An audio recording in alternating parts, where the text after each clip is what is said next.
Bien, sean bienvenidos nuevamente a Confluencias, este espacio complementario para la página Anábasis, a la que son siempre bienvenidos, la anabasis.com.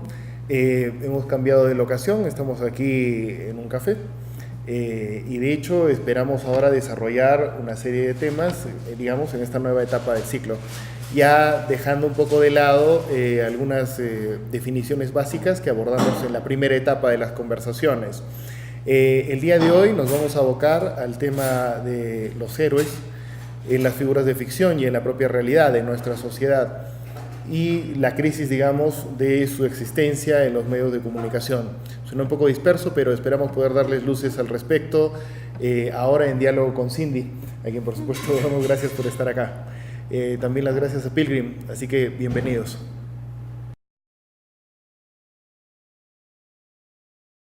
Bien, en esta quinta sesión vamos a abordar el tema de los héroes. Podría pintar de un tema bastante difuso, pero no lo es tanto. Pero creo, Cindy, que podríamos empezar a bosquejar, o mejor dicho, hacer una introducción al tema, planteando ciertos rasgos que nos permiten identificar a los héroes, ¿no? Podemos apelar al ámbito clásico, al teatro, obviamente al cine, que mucho ha tenido que ver con la difusión de la propia imagen de las figuras, la literatura también, y hoy, especialmente en el ámbito de las series de televisión, ¿no? Que tienen su verdadera gran edad dorada en estos últimos años, ¿no? Pero, ¿qué nos puedes decir tú, por ejemplo, sobre ciertos rasgos que, como decía, nos permitan identificarlos, reconocer un héroe, que lo hagan distinto al resto de personajes? Bueno, es como complejo esta cuestión de los héroes, ¿no? Pero digamos que a mí, cuando iba pensando un poco en la cuestión de los héroes, me surgió una pregunta, ¿no? Porque la primera vez que yo tengo noticia de que aparecen los héroes, digamos, en la historia de la humanidad, imagino, no estoy segura, pero yo diría que, porque es la primera, o sea, si voy pensando en el héroe más antiguo, tendría que ser en estos héroes griegos, ¿no? Claro, los clásicos. Entonces me hace pensar eso. ¿Por qué es que los hombres, después de haber creado a los dioses, digamos, ¿no? Necesitan crear a los héroes? O sea, ¿ya para qué? Ya. Están los dioses, están los hombres, se pueden crear epopeyas y cuestiones de guerra y etcétera a partir de estos dos personajes. ¿Qué necesidad tenemos de los héroes? Sí, ¿para qué? Y la respuesta nos debería arrojar la personalidad del héroe, ¿no? De sí, alguna forma. Pareciera como que los dioses terminan siendo muy inalcanzables, a pesar de que los hacen humanos, sí, porque los dioses griegos son apasionados, sí, sacavuelteros, ¿no? Y lujuriosos, pero terminan siendo en un punto muy lejanos de los humanos, ¿no? Necesitan como cierta intermediación que quizá los oráculos no alcanzan, ¿no? Y entonces vienen los héroes, que son como semidioses en Grecia, ¿no? Claro. Tienen como estas cualidades medio superpoderosas, medio... Claro, especiales, particulares, ¿no? Por encima del poder humano. Uh-huh. Pero tienen esta otra parte que son humanos, pues, ¿no? Porque han nacido como los hombres, son como el resto de hombres. Y ahí viene la clave, ¿no? Son mortales. Y son mortales. Y ahí viene la clave, ¿no? El carácter definitivo. Sí. Y algunos no se reconocen como héroes hasta después, o sea, hasta que quizás se enfrentan a una cuestión, a un antagónico, digamos, que los hace nacer como héroes, ¿no? Porque antes no eran tan héroes, digamos. Claro, tenían el potencial, digamos, incluso. Exacto. Pero... Mira, eso nos permite también enfocar otra perspectiva, ¿no? De algún modo nosotros hemos crecido, por lo menos la gente de nuestra generación, y ni qué decir la gente que es mayor que nosotros, bajo la idea del héroe como una figura representativa, como un ejemplo, de hecho como una figura ideal, ¿no es cierto? Y esto me parece harto discutible. Ahora, hace un momento señalabas muy puntualmente un aspecto básico de la configuración del héroe. En realidad, el héroe necesita ser mortal. Y al ser mortal comparte con nosotros la plena naturaleza de su paso temporal por la propia vida. Nada más. Eso lo convierte en alguien frágil, al fin y al cabo frágil. Alguien vencible, alguien que por ideal que sea en su conducta y lo demás, en realidad no puede vencer la muerte.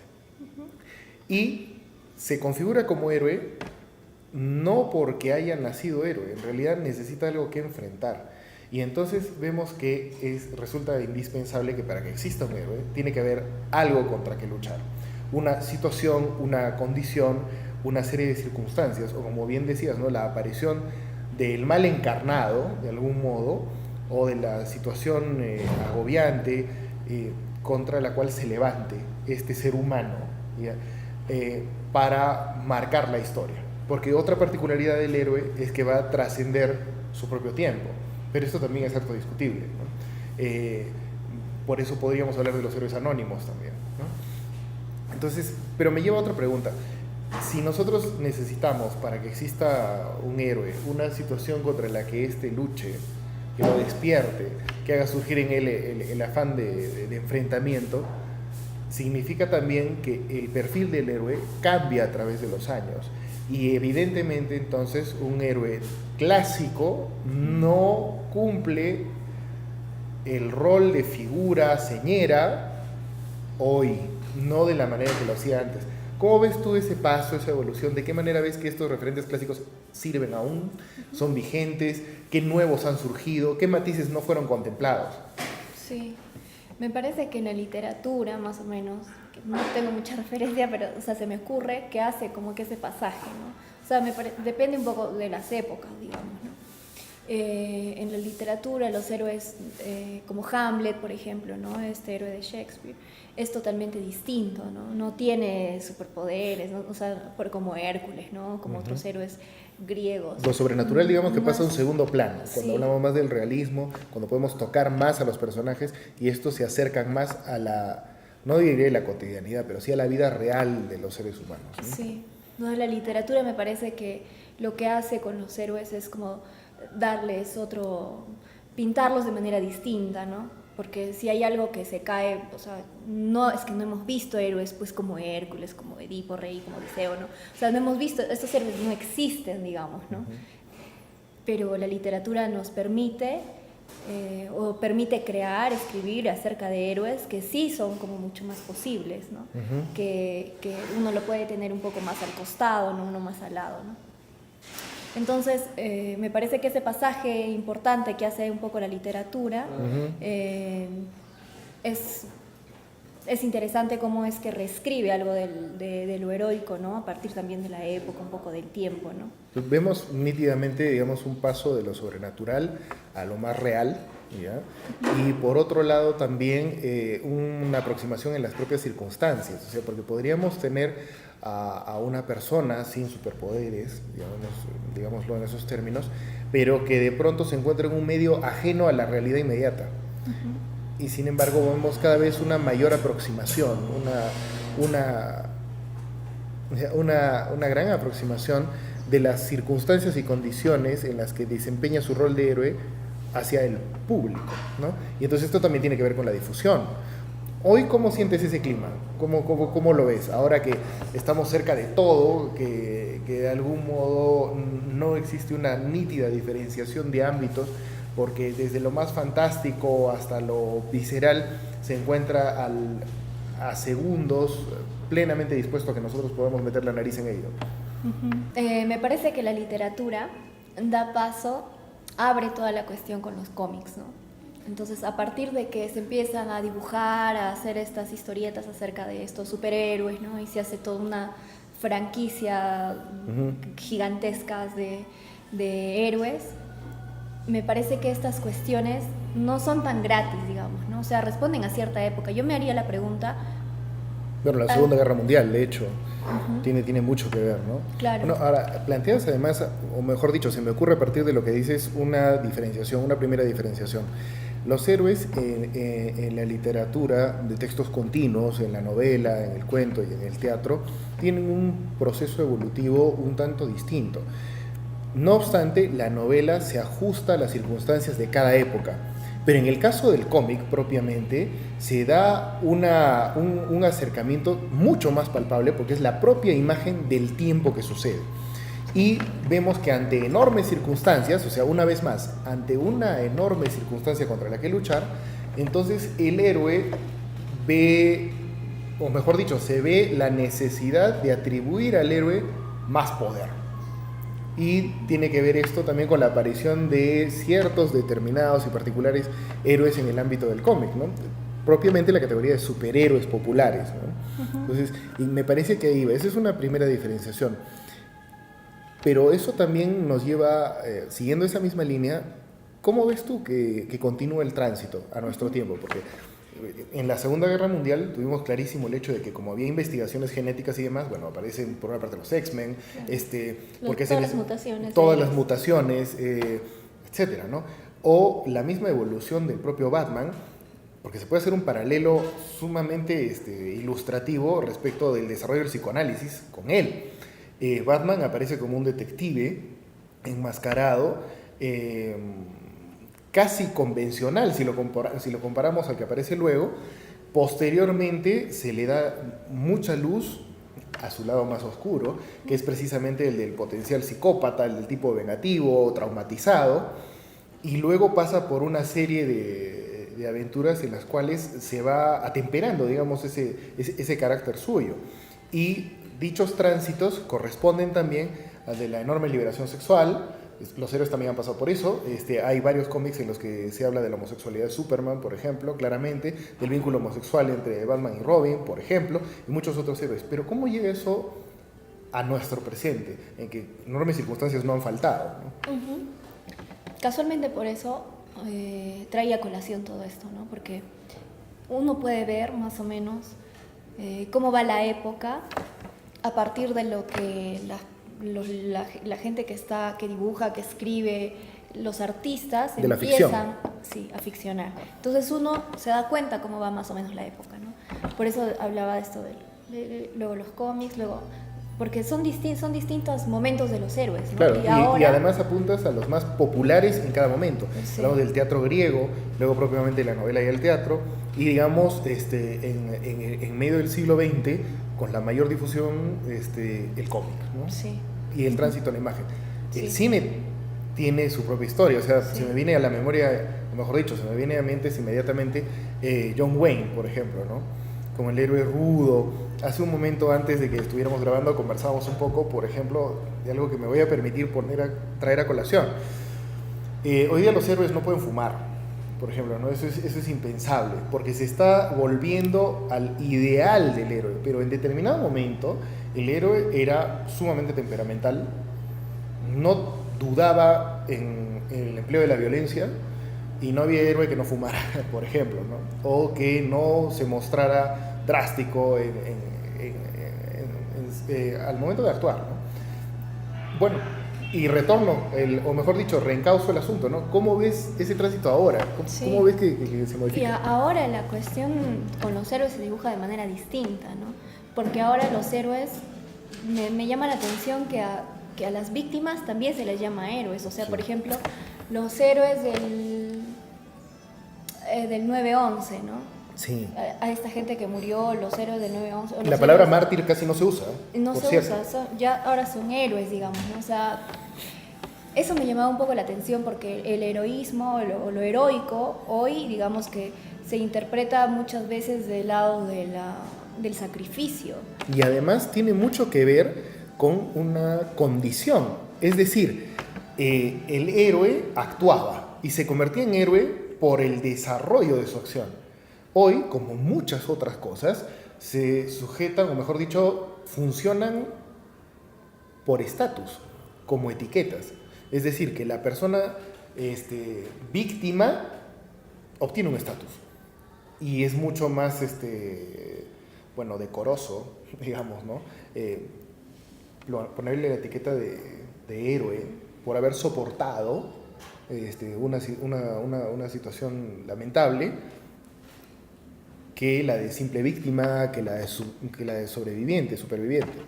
Sí, y eso me lleva a más o menos a esto que quería llegar, ¿no? Delineando más o menos lo que es un héroe.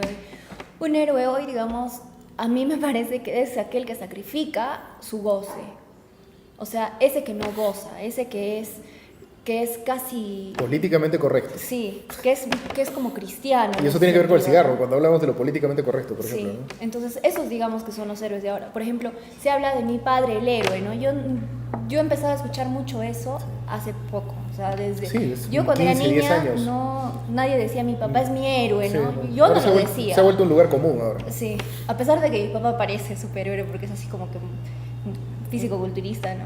Pero nunca le he dicho es mi héroe, ¿no? Pero ahora el padre es un héroe. Pero ¿por qué los padres son héroes ahora, no? Porque los padres tienen que renunciar a su goce Y para porque ser padres. hacen lo correcto. Por eso. Ahora héroe es cualquiera que simplemente hace lo correcto. Sí. Y el hacer lo correcto no implica un enfrentamiento a nada. No necesariamente. Menos ahora que precisamente lo que está en discusión es qué es lo correcto y qué es lo apropiado, que ese es un término mejor. Sí, ¿Ya? entonces mira, un héroe ahora, por eso los padres hoy día son héroes, ¿no? Porque sacrifican su vida, sacrifican el alcohol, sacrifican el cigarro, porque no lo voy a traumar a mi hijo, es un mal ejemplo, o etcétera, ¿no? Entonces la madre que sale una noche a bailar, ya se acabó, ¿no? O sea, No, y ya además no es madre. hay otra cuestión. Por ejemplo, se me ocurre un ejemplo que no tiene que ver directamente con las plataformas literarias, digamos, ¿ya? Con los textos. Hace un momento te comentaba, ¿no?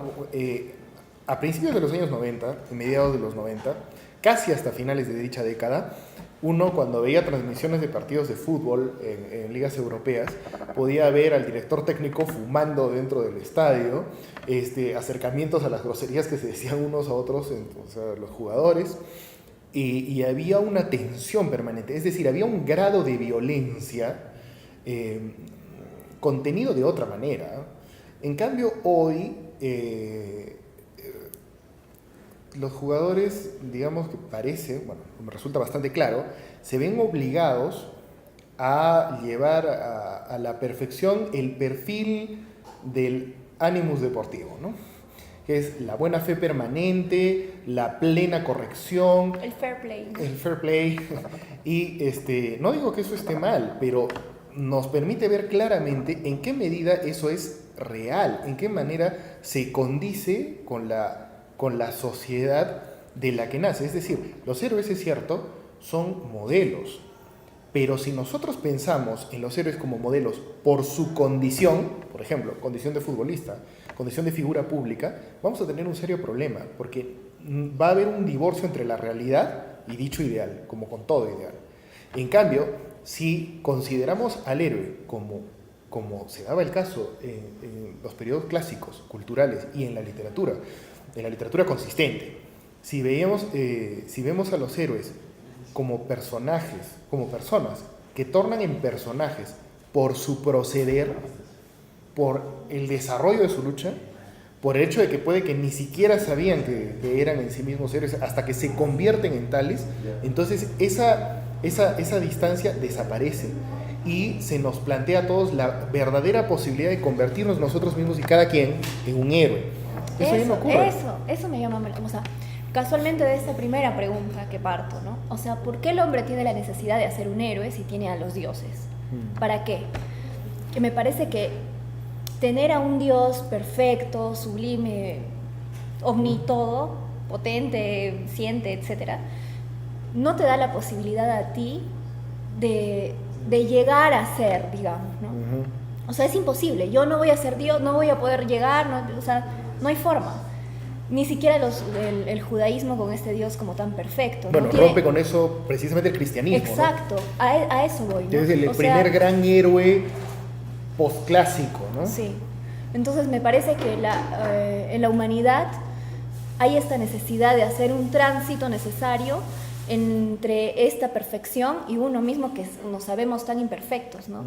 Pero como solución, porque la perfección no te permite nada como, o sea, la única vía es ser perfecto. Sí. Y no te permite algún tipo de error, digamos. Y has ¿no? utilizado vía una palabra controlada. clave que es ser, no convertirte, no desarrollarte, no hacer un camino. Exacto. No, sino ser automáticamente, con una etiqueta, como en una red social, por poner algo en tu muro, eso eres. Y eso no es real. Sí. Ahora, permíteme que termine la idea un poquito. Porque eso me hace pensar, por ejemplo, en los musulmanes, en el islamismo, ¿no?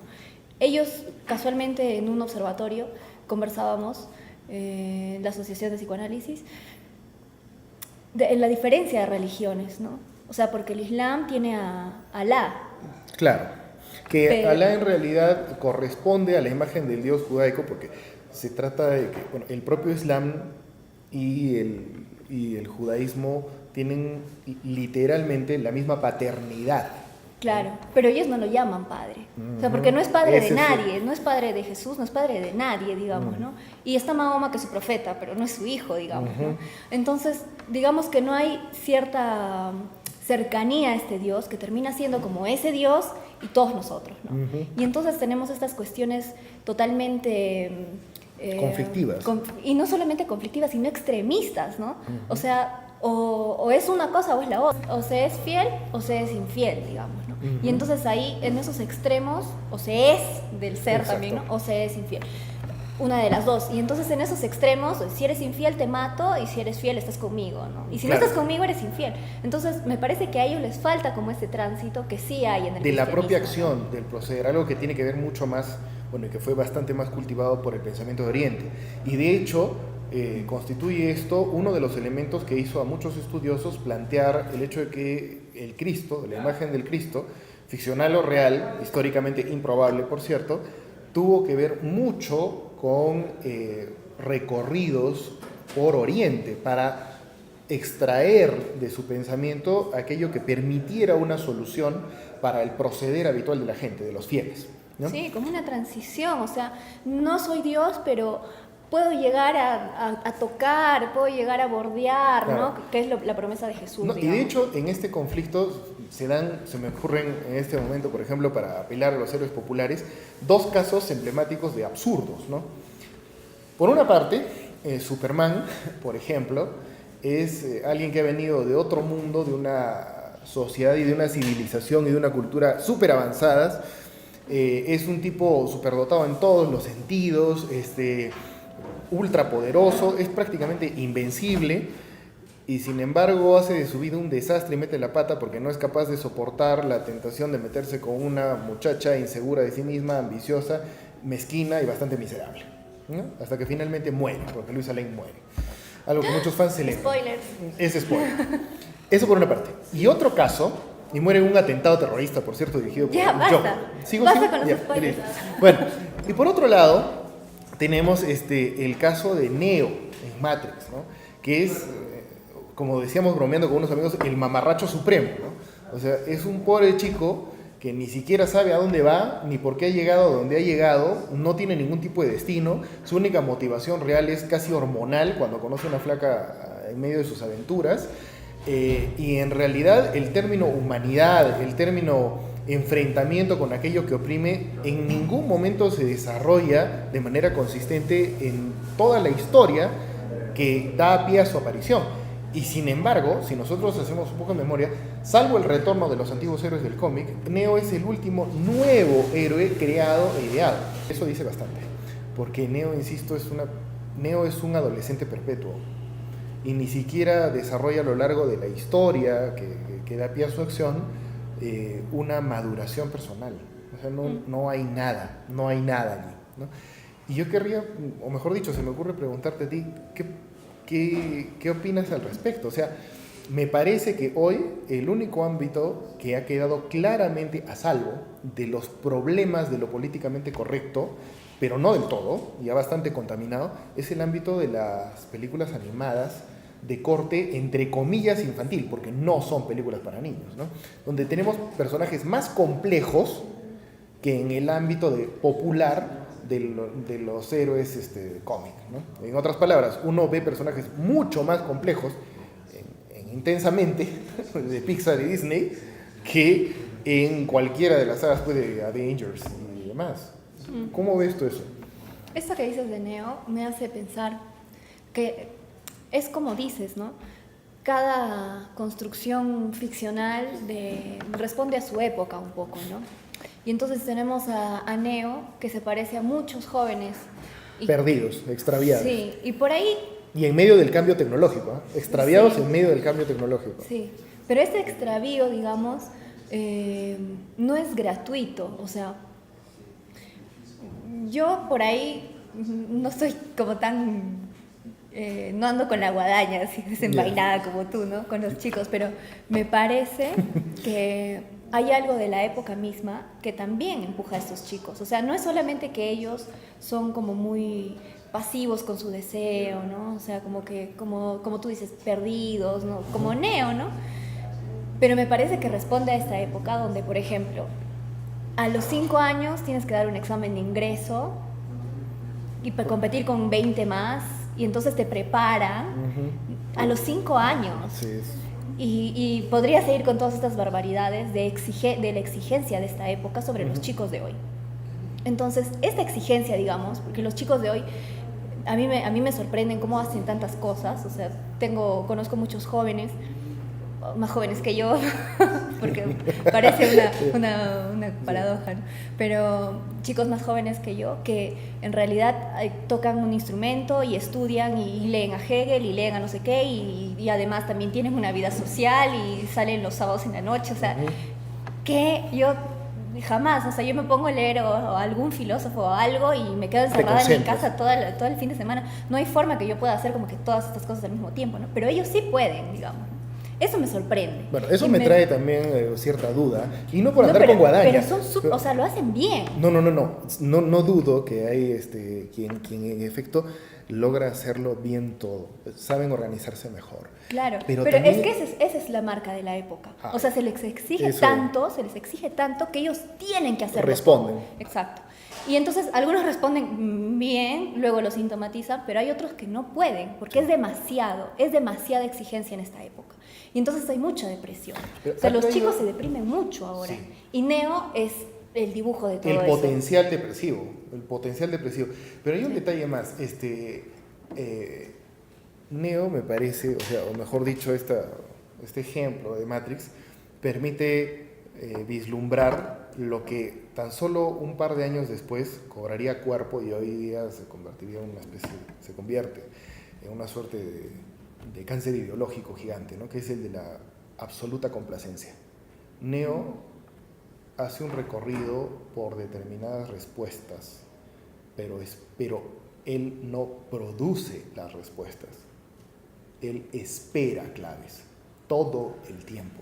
Y este sistema del que hablas tiene mucho de eso. Son evaluaciones, pero cuyo resultado no es modificable para aquel que hace el tránsito de la evaluación. Eso es lo peor. Eso es lo que sencillamente llega prediseñado, preestablecido. Sí. En ese panorama, el rol del héroe viene a ser más bien el de la figura conflictiva. Curiosamente, si hablamos de una circunstancia a la que el héroe tendría que enfrentarse, entonces hoy tiene mucho sentido que el verdadero héroe sea aquel que va plenamente contrasistema.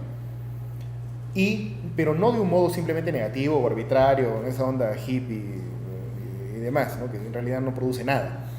Y mucho menos como la víctima de banderas en marcha. O sea, eso no tiene sentido, porque es estéril, sino como aquel que en su proceder y por su proceder es capaz de cuestionar la validez del sistema en que se encuentra, el valor que debe tener tal o cual criterio respecto de su propia vida.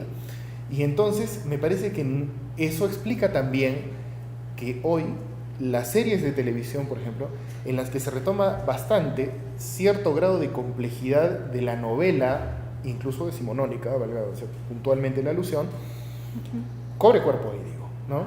En las series de televisión tenemos a personajes cuyo proceder a través del tiempo, porque esa es otra clave, la serie de televisión exige tiempo, no es inmediato, no es complaciente en ese sentido, y aunque uno tenga Netflix y pueda ver 30 capítulos al hilo y morir de inanición en el proceso, exigen un tiempo, un periodo de contemplación. Entonces, me parece un panorama esperanzador en el sentido de que retomamos los matices, cierta complejidad, saboteado por otro lado en el ámbito del cine, ¿no? Sí. Fernando Vallejo, o por su propia exigencia también, porque eso de que te exige tiempo y quieres verlo todo en Netflix y no sabes qué ver, claro. Es una angustia. Yo no llego a tales extremos, pero bueno, y por otro lado vemos que Fernando Vallejo, por ejemplo, decía que el cine era un embeleco del siglo XX que había durado más de la cuenta. Y decía esto porque no podía manipular la sustancia, no dice eso literalmente, ¿no? Pero alude al hecho de que no podía sostener y manejar el tiempo. La serie de televisión permite un mayor grado de control al respecto, ¿no? Entonces, insisto, me parece esto abre una perspectiva que puede resultar positiva, porque cuantos más espacios haya para que la gente se cuestione respecto del ámbito en que se mueve y en que se desarrolla, mejor. Pero me surge, digamos, una última pregunta, ¿no? ¿Y cómo son los héroes en las series de televisión ahora? Sé que tú sigues, por ejemplo, Mad Men, que es una serie muy interesante. ¿Cómo ves tú ahí, por ejemplo? Y simplemente estoy tomando un ejemplo al azar, ¿no? De una buena serie. Mad Men es una serie, a mí me parece que debería estar colgada en algún museo, es una obra de arte, es muy como buena. Algunos videoclips, hemos hablado de eso, Sí. ¿no? Ahí los personajes están tan bien construidos que tú te pones a ver y dices, a este tipo yo lo he visto, a este tipo yo lo conozco, ¿no? Pero va más allá de la identificación, sino Sí. justamente en la propia duda, ¿no? O sea, cada personaje es en realidad un punto de partida para una provocación también, para que afloren las referencias de cada persona, de cada espectador. Sí, sí, eso me parece increíble, ¿no? Además, esto que dices de las series, de que estamos en un momento en el que el cine y toda la cuestión audiovisual está cambiando, es totalmente cierta, ¿no? Porque de verdad las series me parece que están empezando a tomar el lugar que las películas no llegaron a alcanzar, sí, no terminaron. No terminaron, a pesar de que hay por ejemplo, El Padrino es un Sigue habiendo ¿no? extraordinarias películas, Sí, ¿no? O sea, eso y me parece que están muy bien acabadas y las 2 horas o 3 horas que duran las valen completamente, ¿no? No, claro. Y alcanzan, digamos, ¿no? Pero siempre el resto de películas como que algo te deja, Mira, ¿no? permíteme un paréntesis, ¿no te parece curioso que, por ejemplo, la serie de televisión, la buena serie, y ahorita espero de verdad tu apreciación sobre Mad Men,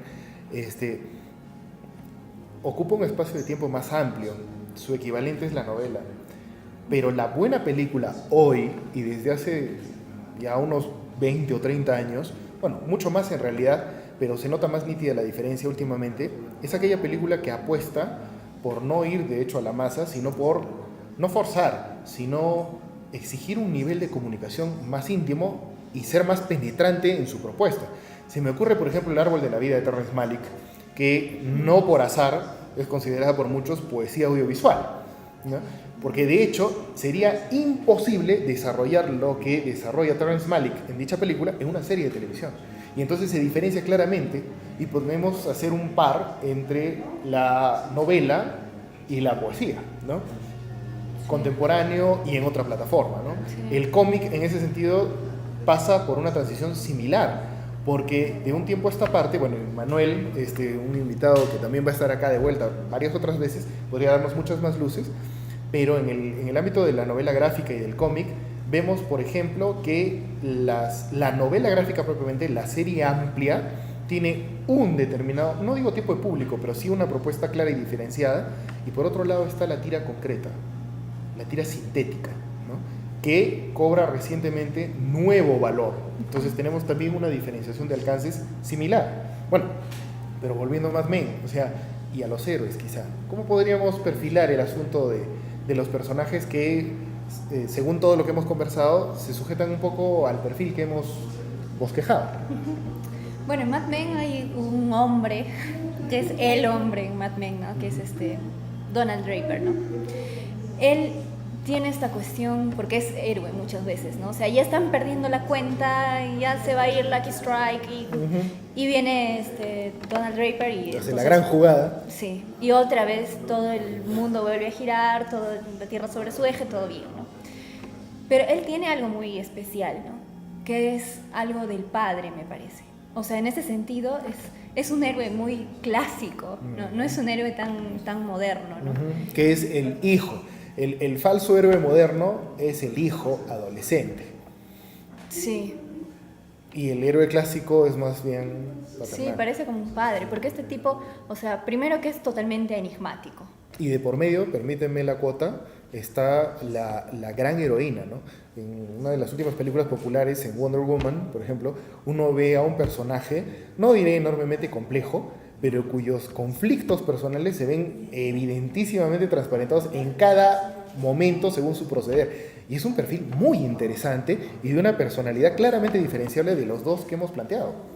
Quizás ese sea el nuevo espacio también del héroe, digamos, femenino, ¿no? Por ponerle algún tipo de tono. Ahora, el héroe en general es universal, y al enfrentarse a circunstancias hace, no digo secundario, pero sí es verdad menos importante, aunque ligeramente, su perfil de identidad y género en muchos sentidos, ¿no? Sí, me parece que el héroe en Mad Men está totalmente bien claro, ¿no? Está bien dibujado. A diferencia quizá de que traías a Neo, que es como... sí, se nota que no sabe No ni siquiera cuajado. cómo Sí. es, ¿no? O sea, él mismo duda de lo que vino el otro y le dijo, tú eres el elegido, ¿no? Y me parece que el héroe en todo caso es Morpheus, ¿no? Pero Sí. viene y le dice, tú eres el elegido, y el otro, bueno, yo soy, entonces, ¿cómo me hago a esto, no? Y es una cuestión bien complicada, porque en la época también igual con los hijos es así, ¿no? Tú tienes que hacer esto y los chicos, bueno, ya está bien, pero ¿cómo me hago a eso, no? Y es una angustia terrible, ¿no? Para los chicos, para Neo también. Y me parece que el final lo dibuja muy bien, esto que decías con el sistema, ¿no? Al final Neo se introduce en la máquina y para que se reformatee todo y se actualice el software, digamos, ¿no? Y se acabó. Entonces, eso me parece increíble porque es Fácil. como que desnuda lo que realmente es el sistema. Por eso al final es a todo el mundo como que, ay, pero no sé qué, o sea, todos queríamos ver el héroe de siempre, ¿no? El que triunfa sobre el mal. Pero es que en realidad eso es lo que pasa. O sea, tú vas contra el sistema y el sistema hace algo y te reabsorbe. O sea, tú vienes con tu cuestión... Con tu onda nueva. Sí, todo distinto y el sistema le da la vuelta y te reabsorbe. Y otra vez todo como si nada. Una demostración más, por cierto, de que el héroe no es héroe. Sí. De que ese héroe, mejor dicho, es un falso héroe. Sí, por eso es que el héroe habría que dejarlo como ficción. O sea, a mí me parece que no es para llevarlo a la realidad, porque lo que el héroe posibilita, como lo hemos visto en los héroes griegos, digamos, lo que posibilita es que el hombre tenga como una salida, como una ficción posible para poder ser algo. Eso es lo que apuntas en Mad Men, o sea, uno puede tomar aristas del personaje para elaborar una propia invención a partir de dicha referencia. Exacto, para eso son los héroes, o sea, para poder llegar a algún lugar, quizá a lo divino, tocarlo o verlo, yo qué sé, pero a partir de algo posible. O sea, los héroes hacen algo de eso posible, ¿no? Como que el deseo, lo que uno lo hace posible. Y hay que dejarlo en ese lugar de la ficción. O sea, no habría que bajarlo a los humanos, ¿no? O sea, que cualquiera es héroe, que si yo denuncio no sé qué cosa soy Ni llevarlo al héroe. nivel absurdo, ¿no? Sí, me parece que ahí... Claro, y como toda obra de arte, bueno, y esto lo hemos dicho antes, en realidad no va a dar respuestas, sino que sirve para cuestionar, una vez más, una imagen que sirve de referencia. Bueno, me parece que con eso podríamos cerrar ahora esta quinta sesión. Queremos agradecer especialmente al Café Loutre de acá, estamos en Arequipa, por brindarnos el espacio, y obviamente al equipo de Pilgrim en la producción, que siempre hace lo suyo. Muchas gracias por acompañarnos, los esperamos en la sexta sesión. Muchas gracias, Cindy, sobre todo, y buenos días.